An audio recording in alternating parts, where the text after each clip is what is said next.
What is up, everybody? In today's video, I'll be getting the Platinum Trophy for Astro Bot. Ever since its reveal at PlayStation's State of Play back in May, Astro Bot has been one of my most anticipated games this year. Like many of you, I absolutely adored Astro's Playroom when I first got my PS5. While that game served mainly as a tech demo for the console, what really made it shine was Team Asobi's clear love for all things PlayStation, and I'm happy to report that Astro Bot continues that trend. Throughout my time with the game, I couldn't help but smile as I moved through each well-crafted level, finding different bots along the way. While the Platinum Trophy doesn't take too long to earn, as the trophy list is incredibly easy, I've been working on other projects that took priority once I got into it. Plus, I've been using remote play a lot these past few months, and this is one game I did not want to play that way. Nevertheless, after 2 weeks, the Platinum was mine, and now I'm here to share that journey with you.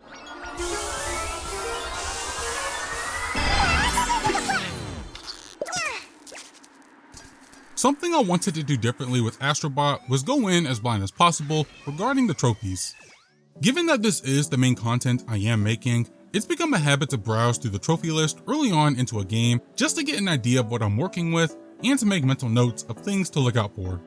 When it comes to Astro Bot, I knew this list would be straightforward, so I decided to see how many trophies I could unlock without looking. It didn't take long getting my first one after rescuing my first bot,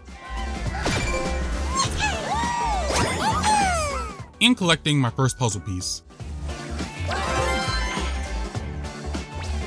Shortly after, I found my first PlayStation bots, Ratchet and Ribbit.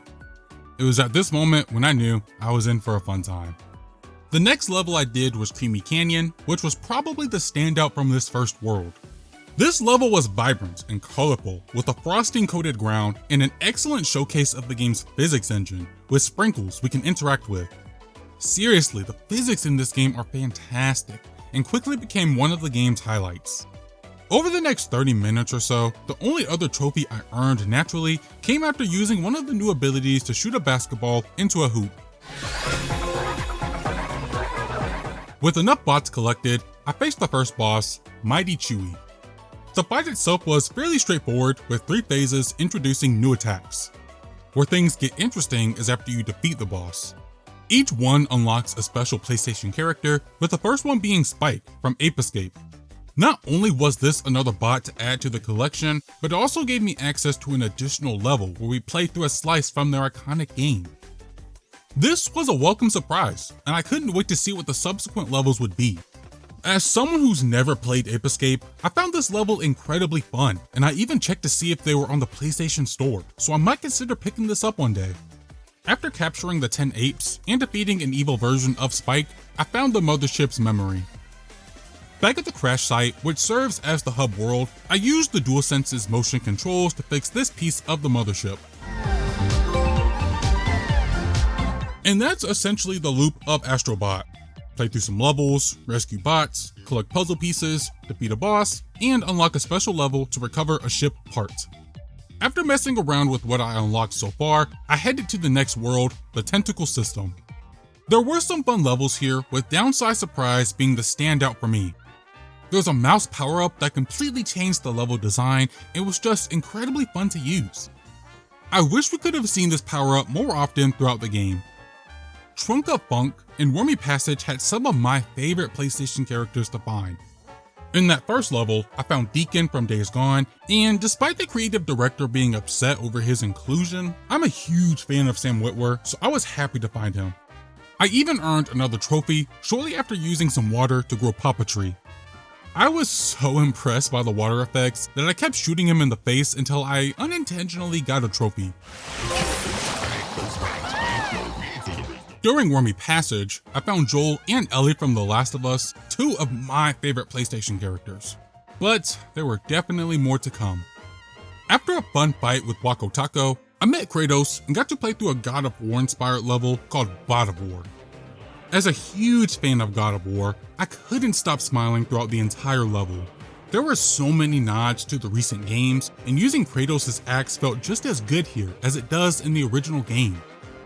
Also, the remixed music was spot on.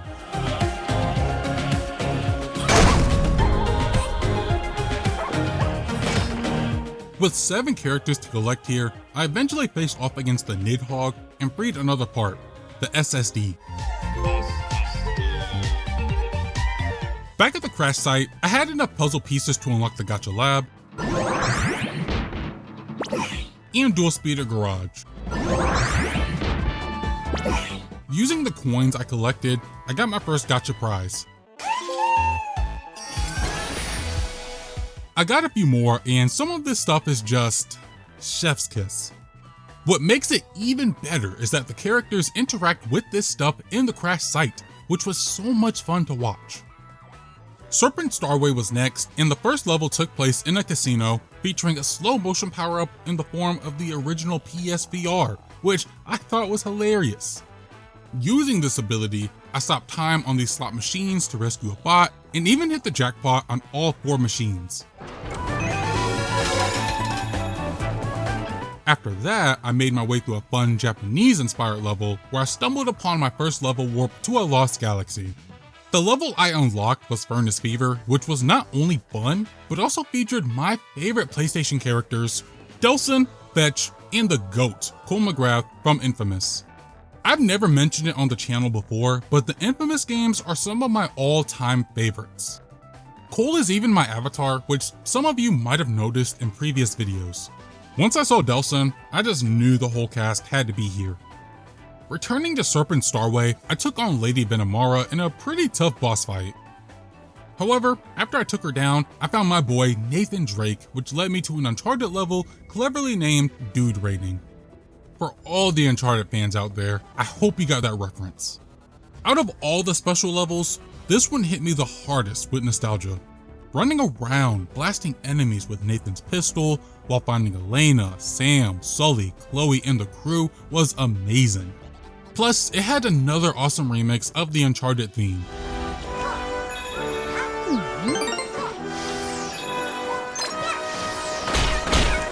After defeating the final boss, we recovered the GPU for the mothership.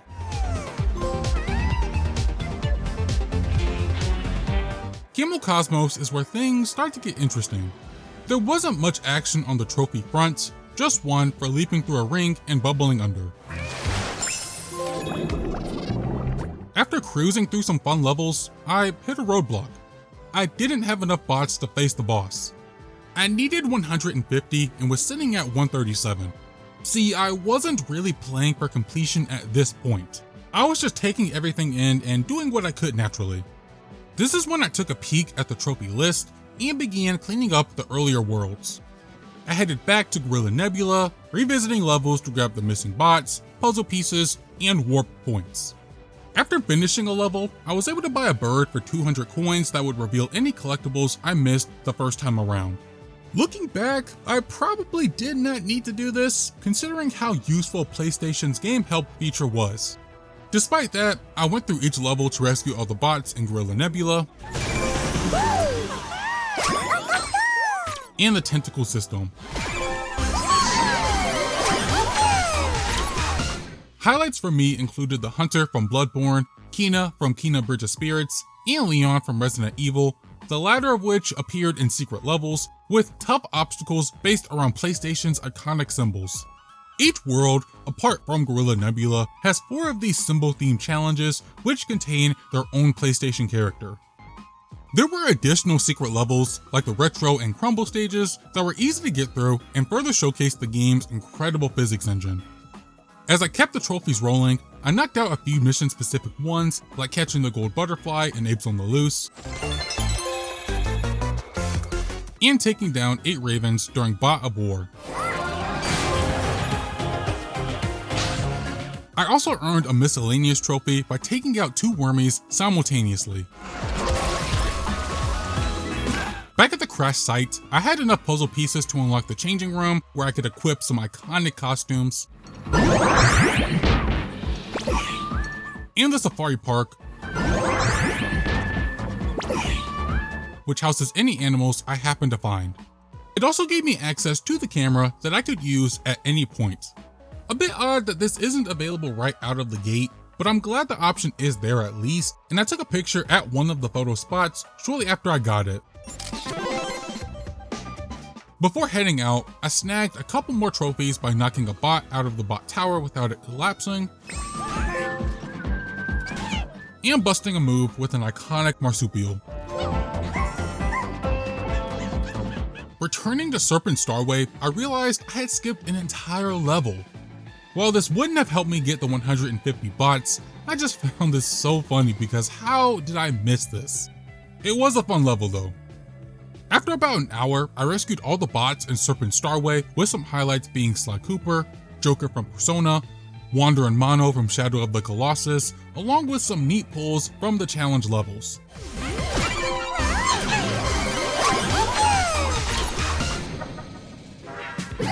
Nanomachine, son! I also collected 3 eggs in the dude rating level.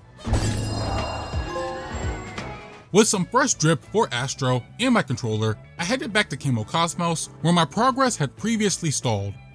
While I could have went straight for the boss, I decided to clean up the remaining levels first. This is when I found characters like Jill Valentine, freaking Octodad, and my personal favorites, Lara Croft. The challenge levels in this world were also tough, with splashing sprints being a notable hurdle. It wasn't long until I had more than enough bots to take on Mecha Leon. This was probably one of the more engaging boss fights with its use of the slow motion power-up. After taking Leon down, I was expecting a Horizon themed level, but to my utter surprise, it was in fact a Loco Roco.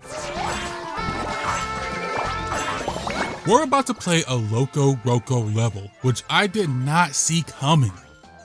As someone who played the demo of Loco Roco on the PSP countless times as a kid, the way it was translated into Astro Bot was absolutely perfect.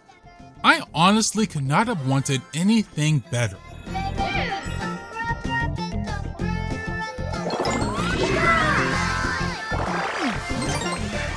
God, I really need to play these games. Getting through this incredibly fun level, I recovered the cooling fan for the mothership. After another stop at the gacha machine and breaking up a bot wall, I moved on to the Feather Cluster. This world had some really fun levels like Frozen Meal, Orbital Blitz, and my personal favorite, Luna Sola. Along the way, I found awesome characters like Kat from Gravity Rush, Sam Porter Bridges from Death Stranding, Connor from Detroit Become Human, and the OG, Sackboy.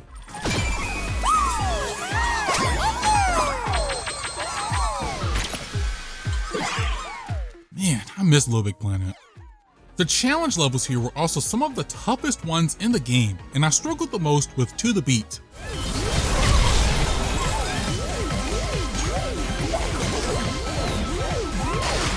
While I was playing through these, I realized there was a couple of things from PlayStation that I miss.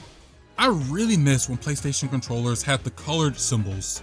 Don't get me wrong, I love the DualSense, but I wish that was something the new controllers could have kept. It is cool that they're coming back for the 30th anniversary though. Another thing I miss is when we got wacky PlayStation games that weren't the conventional narrative-driven games we see now.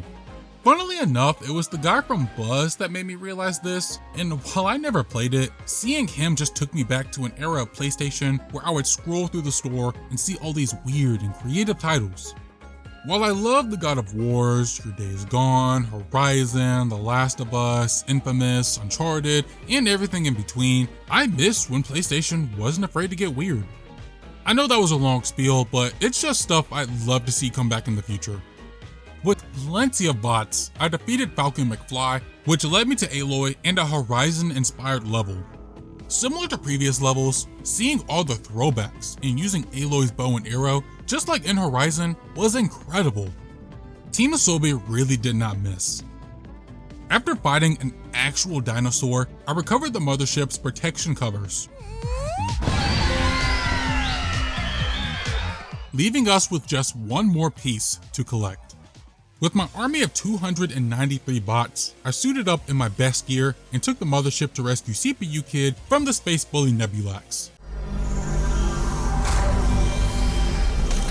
Assembling every iconic piece of PlayStation hardware, we all joined forces to take the fight to Nebulax. Not only was it fun blasting PlayStation symbols at him with my DualSense, but I loved how each PlayStation console had its respective characters, like the Apes for PS1, Ratchet and Wander for PS2, and even Cat on the Vita. Seeing all this hardware in one place made me proud to be a PlayStation fan.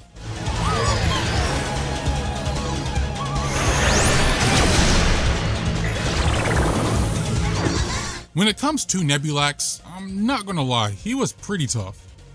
He was constantly introducing new attacks, and since Astro can go down in one hit, I ended up fighting him a few times. But when I finally locked in and took the bully down, I rescued the last piece of the mothership, the CPU. After our heartfelt ending, we powered through the credits using every power-up before the journey with Astro Bot came to an end. With 28 trophies unlocked, I didn't have much left to wrap things up with Astro Bot. With 9 bots left to rescue, I swept through the Feather Cluster, Camo Cosmos, and the Lost Galaxy, which I haven't really talked that much about. As I mentioned before, certain levels come with these warp points that unlock additional levels in the Lost Galaxy. These were fun to play through, but came with even better cameos. Aside from those I found for Infamous, I got hyped when I saw Dante from Devil May Cry, Ash from Concrete Genie, Jinsakai, and the Hellghast. There were also some characters that have no connection to me, but I can at least recognize, like Sir Daniel Wigginbottom Fortescue IV from Medieval, or Pyramid Head from Silent Hill. With a total of 55, by the time I finished the story, I just had the final level, which had a colorful cast of characters from SingStar and other family games. Once they were collected, I just had a few more things to do. First, I headed back to the Horizon level to defeat 7 enemies with the Tripcaster. I was a bit confused since I never got the Tripcaster weapon. However, it was when I realized they were already on the ground and there were 7 enemies conveniently lined up that I got this done. With all 300 bots collected, I had some stuff to take care of at the crash site, but I had a bit of grinding to do first. I wanted to unlock everything in the Gacha lab, but I was short on coins. At this point, I kind of regretted buying those birds to show me the collectibles, but what's done is done. I looked for some methods to farm for coins, with the best one coming from the dude raiding level. The abundance of enemies helped to get the coins I needed pretty quickly, and it took me maybe 30 minutes to earn enough to win 150 prizes needed for a trophy, along with all the gacha prizes. At the crash site, I danced with 100 bots, followed by making it to the top of the mothership,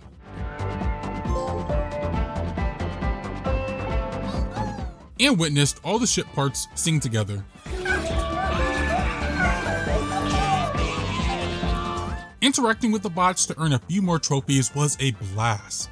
They all have fun, fitting animations that made me appreciate the game's attention to detail.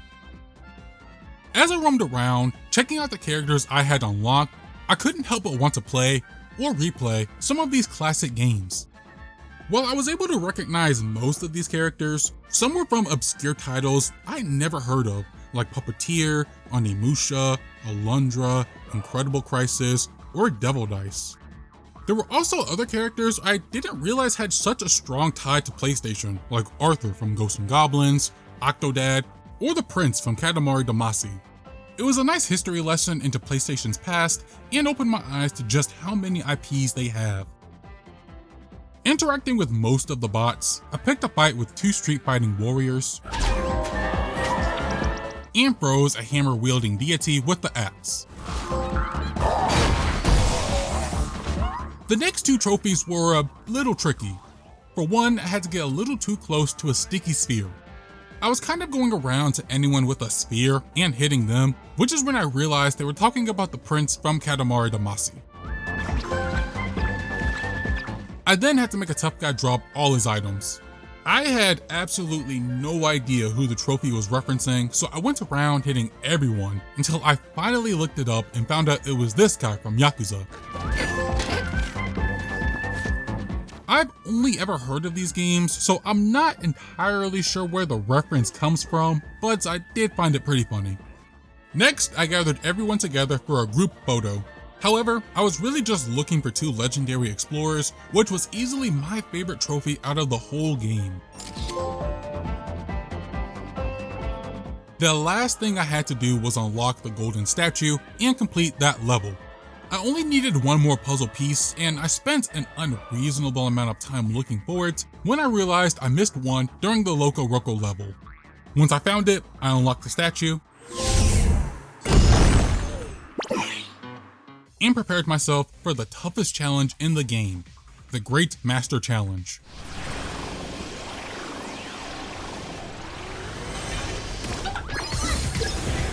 This level is no joke. Facing every obstacle I've come across, I had to be on my A game, as one mistake, like previous challenge levels, takes you back to the very beginning. I was playing this late at night, and with it being the last trophy I needed, part of me debated holding it off till the next morning, but I kept going at it, and after 11 attempts, I made it past this final stretch where I reached the top of the tower,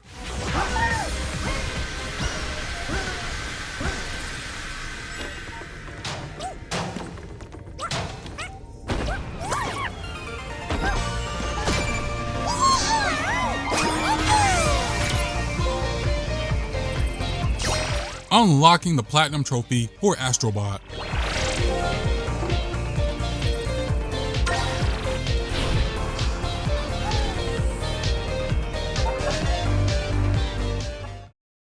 After 17 hours, the platinum for Astro Bot was mine, and I enjoyed every second of it. I knew Astro Bot would be fun, but I did not expect it to be a game of the year contender for me. While I haven't played too many games that came out this year, from what I've seen and the games I have played, Astro Bot is definitely up there.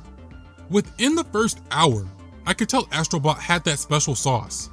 It's just a pure, fun gaming experience. With everything going on in my life and the big projects I've been working on, Astro Bot came at the perfect time. While this game would have been great on its own, Team Asobi's love for all things PlayStation took it to the next level, just like Playroom did in 2020. I cannot express how much I geeked out over some of these characters, and the smile I had on my face throughout the entire game made this one of the best experiences I've had in a while. The trophy list was also really enjoyable to get through, which shouldn't be a surprise.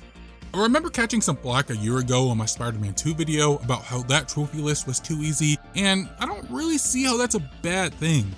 If you've been around the channel for a while now, you'll know how some trophy lists really frustrated me. Hell, I'm dealing with one right now for an upcoming video, so it was refreshing to tackle a list that was straightforward and didn't take too long. In the end, Astro Bot and Team Asobi have established themselves as major players for PlayStation, and I can't wait to see what their future has in store. That is all for the video. Thank you guys for watching, and I really hope you enjoyed. What are your thoughts on Astro Bot? Are you one of the thousands of players who got the platinum? Did you enjoy your time with the game? Let me know in the comments down below. Please be sure to like the video and subscribe to the channel if you have not already. See you guys next time.